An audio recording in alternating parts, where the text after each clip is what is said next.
त्रिशा को देखने के बाद दूसरा लड़का मन ही मन सोचता है कि कहीं इसे हम पर शक तो नहीं हो गया, ऐसे घूर क्यों रही है ये। फिर वो कहता है, हम दोनों अपनी छोटी बहन के साथ मंदिर आए थे और पता नहीं अचानक कहाँ गायब हो गई। अगर आप हमारी कोई मदद कर सके तो बहुत मेहरबानी होगी मैडम जी। त्रिशा कुछ देर सोचने के बाद कहती है, हाँ याद आया, हम जब सीढ़ी से उतर रहे थे तो एक लड़की को देखा था हाईवे की तरफ जाते हुए। उस तरफ। पहला लड़का तेजी से बोलता है, थैंक यू सो मच। चल भाई जल्दी कर। दोनों लड़के हाईवे की तरफ भागते हैं। उनके जाते ही त्रिशा जल्दी से डस्टबिन की तरफ दौड़ती है। डस्टबिन के अंदर एक 12 साल की लड़की डर के मारे छिपी होती है। त्रिशा उसे हाथ देकर बाहर निकालती है। यहाँ क्यों छिपी हो? और वो दोनों तुम्हारे भाई थे? त्रिशा पूछती है। बच्ची डर के मारे कुछ नहीं बोल पाती और त्रिशा को टाइटली पकड़ लेती है।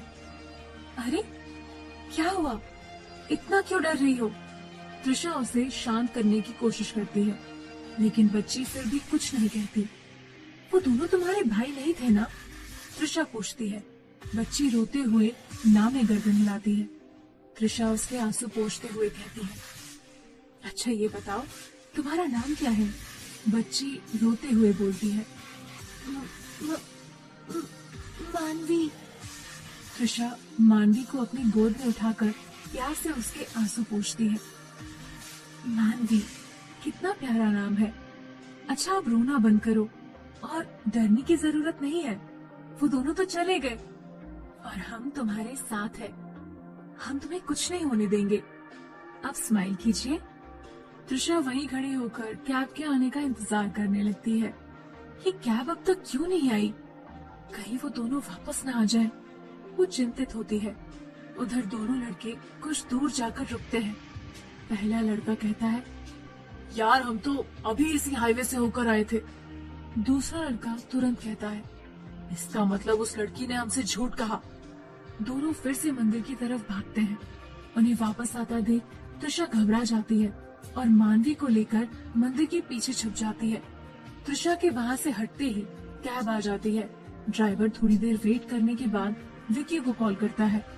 हेलो साहब, यहाँ तो कोई लड़की नहीं है, ड्राइवर बताता है। विकी जवाब देता है, ठीक है तुम वहीं रुको, मैं पता करता हूँ। ड्राइवर कहता है, जल्दी कीजिए साहब। विकी त्रिशा को कॉल करता है लेकिन कॉल नहीं लगता। ड्राइवर फिर से कॉल करता है, साहब अब मैं और नहीं रुक सकता, पहले ही मेरा काफी टाइम वेस्ट हो चुका है। विकी कहता है, ठीक है तुम जाओ। ड्राइवर गाड़ी लेकर वहाँ से निकल जाता है। उधर वो दोनों लड़के त्रिशा को ढूंढते हुए मंदिर के पीछे पहुँच जाते हैं, लेकिन त्रिशा और मानवी उन्हें वहाँ नहीं मिलते। दोनों लड़के वापस लौटने ही वाले होते हैं कि तभी त्रिशा के फोन की बेल बजने लगती है। विकी का फोन देखकर त्रिशा को बहुत गुस्सा आता है। वो कॉल रिसीव करने ही वाली होती है कि एक लड़का उसके हाथ से फोन छीन लेता है। छीना झपटी में कॉल रिसीव हो जाता है और फोन नीचे गिर जाता है। विकी फोन पर कहता है, हेलो हेलो त्रिशा, त्रिशा कहाँ हो तुम? लेकिन उधर से कोई रिप्लाई नहीं आता।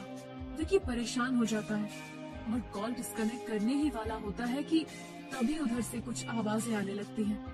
पहला लड़का चिल्लाता है, खुद को बहुत स्मार्ट समझती है, चुपचाप से बच्ची हमें दे दे वरना ऐसी हालत करूंगा। इतना कहते ही त्रिशा उसे एक जोरदार थप्पड़ मार देती है। दूसरा लड़का मानवी की तरफ बढ़ने लगता है। त्रिशा गुस्से से चिल्लाती है, दूर रहो, खबरदार जो मानवी के पास भी आए। फोन पर त्रिशा की आवाज सुनकर विकी और ज्यादा घबरा जाता है। ओह गॉड, ये सब क्या हो रहा है? मुझे जल्दी से वहाँ पहुँचना होगा। वो निकलने ही वाला होता है कि युवराज उसके पास आता है। कहाँ जा रहा है तू? युवराज पूछता है। विकी हड़बड़ाते हुए कहता है, युवी बहुत अर्जेंट है यार, मैं आकर तुझे सब बताता हूँ, बाय। इतना कहकर विकी वहाँ से भागता है। युवराज हैरानी से उसे जाता देखता है और कहता है, इसे क्या हो गया? लड़की को रोकने की चेतावनी के बावजूद दूसरा लड़का मानवी की तरफ बढ़कर उसे पकड़ लेता है। त्रिशा गुस्से में उस पर लपकती है, लेकिन तभी पहला लड़का उसे पीछे से पकड़ लेता है। त्रिशा जोर से चिल्लाती है, छोड़ो मुझे।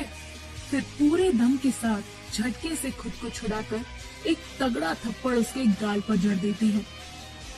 थप्पड़ इतना जोरदार होता है कि लड़का सीधे जमीन पर गिरता है। तृषा बिना रुके एक पास पड़ा हुआ पत्थर उठाकर दूसरे लड़के की तरफ फेंकती है। पत्थर सीधा उसके सिर पर लगता है और लहू बहने लगता है। पहला लड़का हड़बड़ाकर अपने दोस्त को संभालता है। मौका देखकर तृषा तुरंत मानवी का हाथ पकड़कर वहां से भाग जाती है। दोनों लड़के उसके पीछे भागते हैं, लेकिन तृषा उन्हें चकमा दे देती है और सड़क के किनारे खड़े एक ऑटो में बैठ जाती है। ड्राइवर पूछता है, कहाँ जाना है मैडम? तृषा घबराई हुई आवाज में कहती है, सीधे सीधे चलिए भैया, जल्दी। मानवी अब भी डरी हुई है। तृषा उसे अपने पास सटाकर बैठा लेती है और बार बार पीछे मुड़कर देख रही है। उसे डर है कि कहीं वो दोनों लड़के अब भी उसका पीछा न कर रहे हो। दूसरी ओर रणविजय कार ड्राइव कर रहा है। उसके साथ दादी माँ शोभा बैठी है, जो अब तक चुप नहीं बैठी। शोभा पूछती है, वो लड़की कौन थी? तू उसे जानता है? रणविजय हल्के से मुस्कुराता है, मुझे पता था आप ये जरूर पूछेंगे। तृषा नाम है उसका, आज ही हमारी कंपनी ज्वाइन की है उसने। शोभा सोच में पड़ते हुए कहती है, बड़ी प्यारी बच्ची है। रणविजय हैरानी से कहता है, प्यारी? जी नहीं दादी माँ, प्यारी नहीं, बहुत खतरनाक लड़की है वो। आप उसे जानती नहीं है इसीलिए प्यारी लग रही है। शोभा मुस्कुराकर पूछती है, अच्छा ऐसा क्या किया है उसने जो तू उसके बारे में ऐसा कह रहा है? रणविजय थोड़ी देर चुप रहता है, फिर कहता है, फिर कभी बताऊंगा दादी माँ, फिलहाल तो मुझे बहुत जरूरी काम है और उससे पहले आपको घर छोड़ना है। शोभा जिद से कहती है, मुझे घर नहीं जाना, मुझे शॉपिंग पर जाना है। रणविजय हैरानी से पूछता है, शॉपिंग? हाँ, कल आशी का जन्मदिन है, मुझे उसके लिए बर्थडे गिफ्ट लेना है। तुझे तो कुछ याद रहता नहीं। रणविजय गाड़ी मॉल के पास रोकते हुए कहता है, आपको ऐसा क्यों लगता है कि मुझे कुछ याद नहीं रहता? फिर हल्के हंसी में कहता है, अब प्लीज शॉपिंग में ज्यादा टाइम मत लगाइएगा, वरना मैं आपको यहीं छोड़कर भाग जाऊंगा। शोभा तपाक से कहती है, ठीक है, तो तू चल मेरे साथ। मैं? हाँ तू। शोभा उसका हाथ पकड़कर उसे मॉल के अंदर ले जाती है। इधर विक्की मंदिर पहुंचता है। वो हड़बड़ी में तृषा को ढूंढ रहा है, हर किसी से पूछता है, लेकिन तृषा कहीं नहीं दिखती। वो बार बार कॉल करता है, रिंग जा रही है पर कोई रिसीव नहीं कर रहा। विक्की मंदिर के पीछे जाता है और चारों तरफ नजरें दौड़ाता है। अचानक उसे फोन की बेल सुनाई देती है। वो आवाज की दिशा में तेजी से बढ़ता है। कुछ देर की खोज के बाद उसे जमीन पर तृषा का मोबाइल मिल जाता है। ओह गॉड! उसका चेहरा चिंता से भर जाता है। उसे थोड़ी दूर एक पत्थर दिखता है, खून से सना हुआ। पत्थर को देखते ही विक्की के चेहरे का रंग उड़ जाता है। पता नहीं तृषा किस हालत में है। सब मेरी गलती है, मुझे उसे अकेला छोड़ना ही नहीं चाहिए था। वो कांपती आवाज में अपने डैड को कॉल करता है। Hello dad. उधर से कुलजीत की आवाज आती है।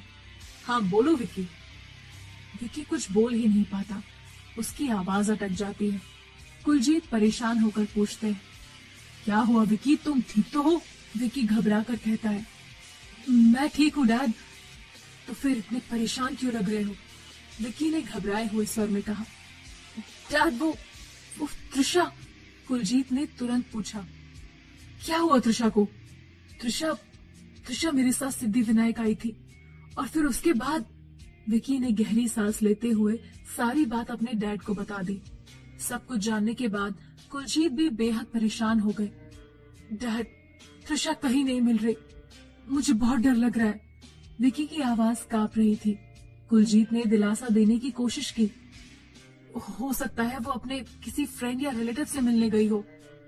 नो डैड, विक्की ने बात काट दी। तृषा यहाँ मुंबई में किसी को नहीं जानती, कहीं उसे कुछ हो तो। उसने बात अधूरी छोड़ दी और आवाज धीमी पड़ गई। डैड, डैड मुझे बहुत डर लग रहा है। रिलैक्स विकी, इतना परेशान मत हो, मैं कुछ करता हूँ, कुलजीत ने कहा। प्लीज डैड, कुछ करिए। डैड हम पुलिस में कंप्लेन कर सकते हैं, विकी ने पूछा। नहीं विकी, 24 घंटे होने से पहले पुलिस भी हमारी कोई हेल्प नहीं करेगी, कुलजीत ने समझाया। डैड, त्रिशा पिछले 2.5 घंटे से गायब है, उसका फोन भी यहीं गिरा पड़ा था।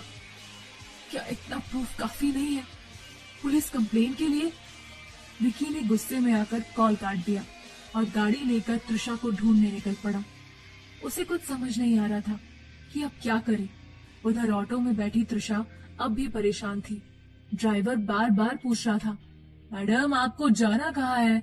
कब से आप यही कह रही हैं, सीधे चलो सीधे चलो। त्रिशा ने हड़बड़ाते हुए पूछा, भैया भैया ये रास्ता कहाँ जाता है? ड्राइवर ने हैरानी से उसे देखा और कहा, क्या मतलब है आपका? आपको पता नहीं है कहाँ जाना है? त्रिशा कुछ देर सोचती रही, फिर बोली, हमें ब्लू एंजल होटल जाना है। ड्राइवर ने गाड़ी अचानक से ब्रेक से रोकी और चिल्लाया, आपका दिमाग तो ठीक है? अगर आपको ब्लू एंजल होटल ही जाना था तो इतनी दूर आने की क्या जरूरत थी? आपको पता भी है होटल कहाँ है और कितनी दूर है? भैया हम मुंबई में नए हैं और कुछ गुंडे हमारे पीछे पड़े थे, इसीलिए। त्रिशा ने समझाने की कोशिश की, लेकिन ड्राइवर ने बात काटते हुए कहा, देखिए मैडम जी, ये सब आपका प्रॉब्लम है, मुझे इससे कोई लेना देना नहीं है। अब ऑटो इससे आगे नहीं जा सकता, यहाँ तक का किराया 200 रुपए होता है। आप मुझे पैसे दे दीजिए, उसके बाद आप अपने रास्ते और मैं अपने रास्ते। त्रिशा ने गुस्से से कहा, ये आप कैसे बातें कर रहे हैं भैया? हम यहाँ से कहाँ जाएंगे? हमें तो ठीक से रास्ता भी नहीं पता। लेकिन ड्राइवर ने जबरदस्ती त्रिशा को ऑटो से उतार दिया और पैसे लेकर चला गया। त्रिशा को बहुत गुस्सा आया, लेकिन वो कर भी क्या सकती थी? मानवी उसकी गोद में सो रही थी, उसे सीने से लगाए वो सड़क पर अकेली चलने लगी। कहानी में क्या होगा आगे, जानना चाहते हैं अपने सारे सवालों के जवाब? तो सुनिए सीईओ की जिद्दी मोहब्बत, सिर्फ और सिर्फ प्रतिलिपि FM पर।